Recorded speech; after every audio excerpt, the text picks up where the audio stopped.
Welcome back, Soulful Society, to Soulful of Wellness, the multi-generational podcast brought to you by two functional imperfectionists and certified coaches who deliver tips to live your most authentic, balanced, and anxiety-free life.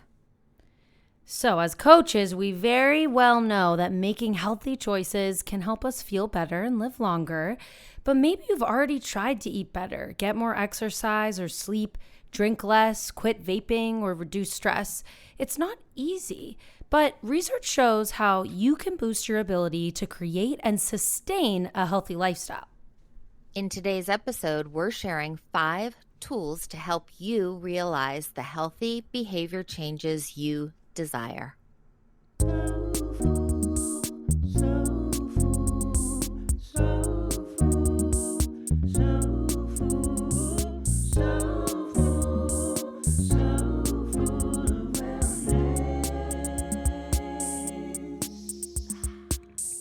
Obviously, healthy choices are going to lead to longevity and a better quality of life, right? But why we're here today is to illustrate and give 5 different tools on how to make sustainable change. And that's really what we do in coaching.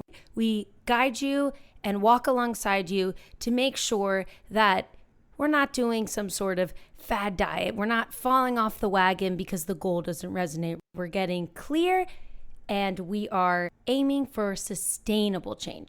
I think it's natural to want to improve yourself, to want more for yourself, or to be better. Mm-hmm. I think even when you achieve the goals, you still aren't like, no, I'm good. This was the goal. This is what I wanted. I'm here. Right. When you get there, you realize the finish line has moved, and not in a bad way, not in a like, oh, you're doomed, give up, don't even try kind of way. In a, oh, now I see the possibilities. Now I see where I want to go from here. Mm-hmm. And I see my capability and my sense of agency. And today we're going to make those desires that you have attainable and not seem so lofty. You know, you look on the internet, you see all these people, I want that, I want this. And it's actually not that far off. You can have the exact same thing and do it in a way that works for you, which is the soulful way. It certainly is. All right, let's launch into our 5 tools. Tool number 1, you won't be surprised to hear it's all about awareness. Know your habits. Right. The first step in any transformation, personal growth, is that sense of awareness. So I like this tool a lot because it takes into account what you're currently doing on a regular basis. Yes, you're not going to completely toss everything you're currently doing out the window and have completely new behaviors that would be unrealistic, not setting yourself up for success, and probably not sustainable. So step 1 in creating the lasting behavior change you desire is to pay attention to what you're already doing. Regular things you do, from brushing your teeth to having a couple glasses of wine to help you wind down after a long, hard day each evening. They're repetitive behaviors that affect your brain in ways that create habits that can be really hard to change. Mm-hmm. And what's cool is, as coaches, like we always say, we're not the expert in you. You're the expert in you. But what we are the experts in is behavioral change and how to facilitate that, how to help you do that. So this is one way, that step 1 of awareness. What are the habits in my life currently? What am I doing on a consistent basis that can help you gain a clearer picture of your starting point, where you're at right now, what's working for you and what's not working for you? So looking for those patterns in your behavior, paying special attention to what triggers the unhealthy habits that you want to change, and patting yourself on the back for the great healthy habits that you already have in place. Maybe you tend to eat too much or drink too much or eat the wrong things when you plunk yourself down in front of the television in the evening. Maybe you zone out on social media, almost this semi-conscious state, only to regain consciousness an hour or even more later. And you're like, whoa, what time is it? You can develop ways to disrupt these undesirable patterns you've created for yourself and instead create new, healthier ways of being. So you're doing these things. We're not saying step one, stop doing them. Step one, notice what you're doing when you're doing it, what the patterns are. So when you go on social media, maybe you set an alarm and say, okay, I'm letting myself go on social media, but I'm setting a 20-minute alarm to kind of break into this fog I know I'm about to enter and help me either know that that's when I turn it off or just be aware that 20 minutes have passed. Mm-hmm. It's know your habits, right? It's all about gaining that sense of awareness. Yeah. So then from that, it's a jumping off point, right? To get to the next steps. So next steps, tool number 2, a tennis instructor I had long ago said, any plan is better than no plan. Absolutely words to live by. So true. I've lived by those words ever since. Okay, so I have a real life example of this one. So I've been working with a holistic nutritionist who's been helping me a ton just heal in my imbalances in my body. And one of the things that I've noticed is I'll be put in these situations where I won't be able to really eat anything because it'll trigger a really bad response in my body. And so then I won't eat. And then what happens when I don't eat? I get hangry. So with that awareness in mind, we talked about it. And she said, well, how can we plan for these situations? You have a lot of social events coming up. And we came up with the plan too. She's like, you're going to be that girl who's got the snacks in your purse that you can eat. So that's just an example of any plan is better than no plan. When you become a mom, you are going to be so ahead of the curve. You'll be like, no problem. I got it in my bag. What do you need? Yeah. Protein, carb, I got it. So whenever possible, make the healthy choice, the desired behavior, the easy choice. Set yourself up for success by laying the groundwork in advance. Any plan is better than no plan, right? So get a little help from your friends.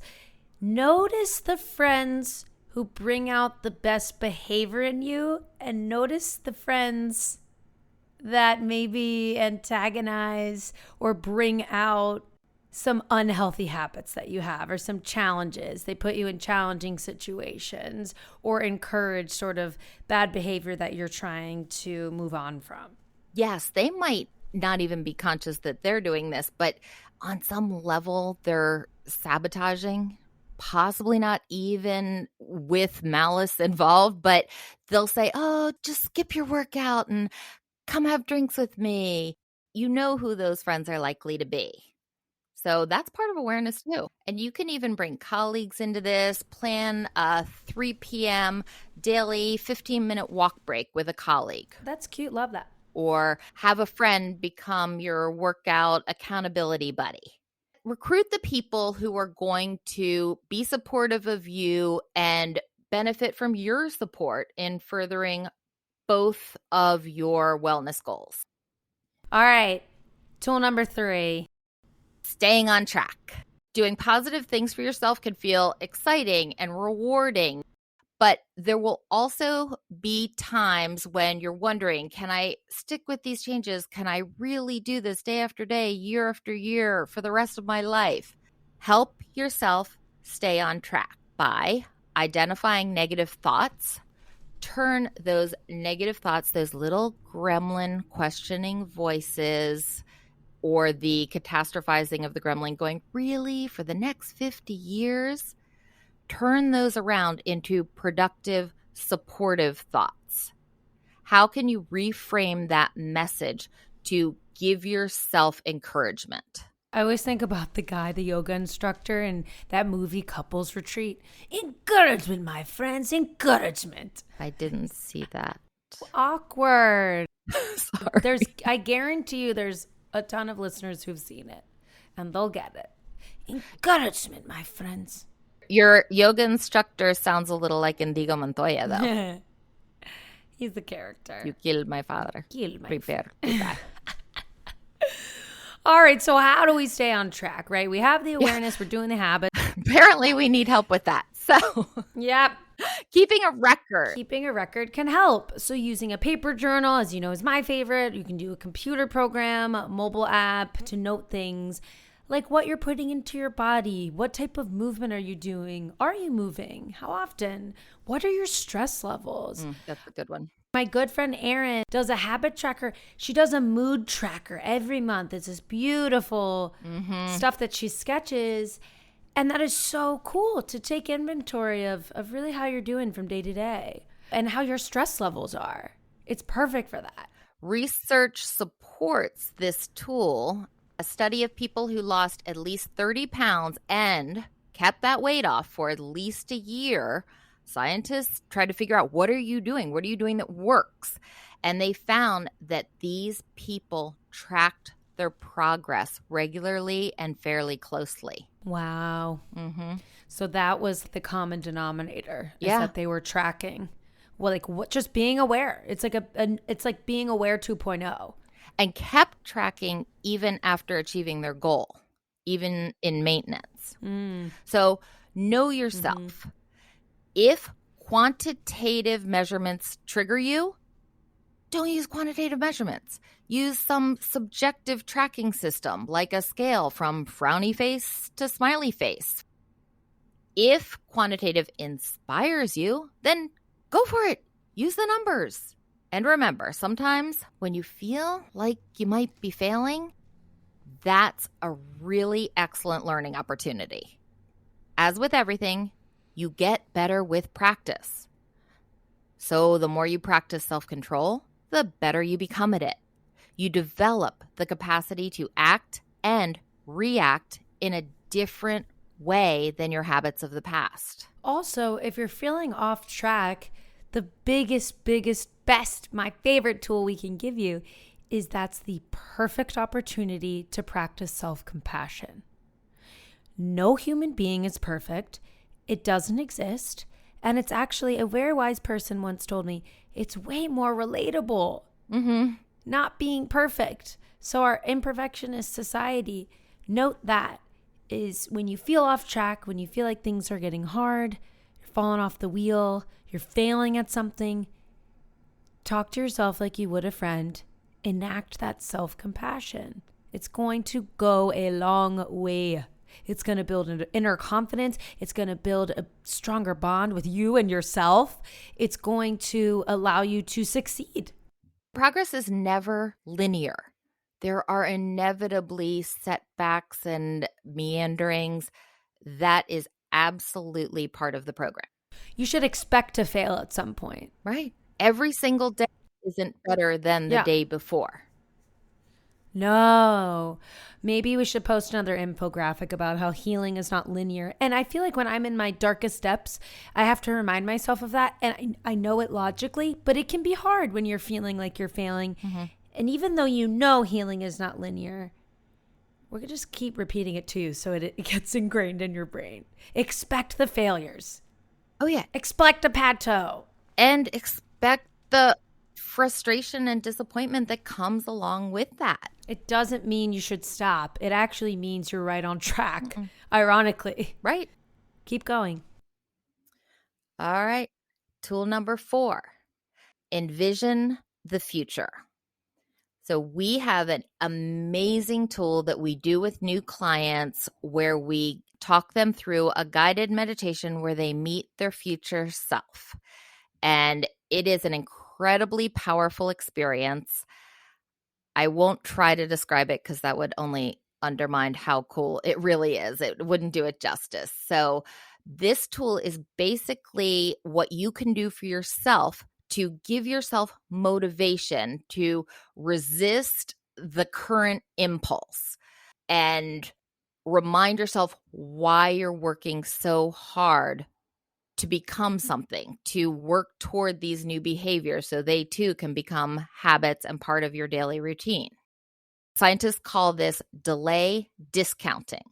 So delay discounting is the human tendency to discount or undervalue the larger benefit that will come when you wait and build to it in favor of the smaller immediate reward. Delay discounting can lead to things like overeating, substance abuse, drinking too much, shopping too much. That list could also go on and on. Right. So it helps you in those moments where you want to reach for that mindless behavior, the numbing behavior, the behavior that isn't facilitating your health. it's not helping in any way, it's probably hindering it. So visioning, I love this tool. So I've been doing it lately, where you essentially manifest and surround yourself with light and visualize exactly how you want it to be, exactly what you want. Right. Immerse yourself in, what does it look like? What does it feel like? What does it sound like? How does it feel to live inside this person who is this future self? You can learn to postpone immediate gratification through episodic future thinking. That's just a fancy way of saying, remind yourself why you're working so hard. You need to know where you're going and what you want in order for it to come to life and to come to fruition. So it helps you continue to get clear about what you want, but it also physiologically and energetically puts you in the right shift towards what you do want. Yes. So if I want the body of my dreams, I'm going to visualize before I fall asleep.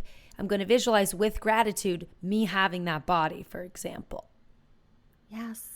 If I want the love of my life to come into my life, I'm going to visualize the feeling that I feel around them. I'm going to visualize the hand holding, all those good things. Tool number 5, be patient. Change doesn't happen overnight. The problem you're trying to overcome didn't create itself in a day. It won't fix itself in a day. Sometimes when you're trying to adopt new habits, other health issues can get in your way. Depression or anxiety can make the behavior changes you're trying to achieve even more complicated. So if you feel this might be the case, please talk to your healthcare professional who can work with you to address any underlying issues and make change feel easier and help you be successful. Working with a coach is always an available tool. Coaches help you create the lasting behavior change you desire and sustain your healthy habits over time. You can even hire us. We are ready and available and would be honored to have you as a client. You can go to our website, www.soulfulofwellness.com, or email us at sfowpodcast@gmail.com. Change is hard. We get it. We believe in you and we know you can do it. So when you're ready to make some healthy behavior changes, remember the 5 tools we discussed today: knowing your habits, having a plan, staying on track, envisioning your future, and remaining patient as you make progress. We're always here for you. Things may not go as planned all the time, and that's okay. Try different strategies until you find what works best for you.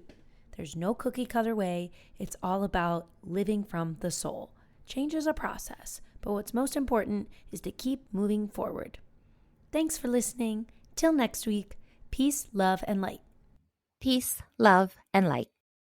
The Soulful of Wellness hosts are certified health and wellness coaches. This podcast is intended to inform and entertain listeners on their wellness journey. This podcast is meant to enhance, not replace, listeners' care from doctors, therapists, or other medical providers.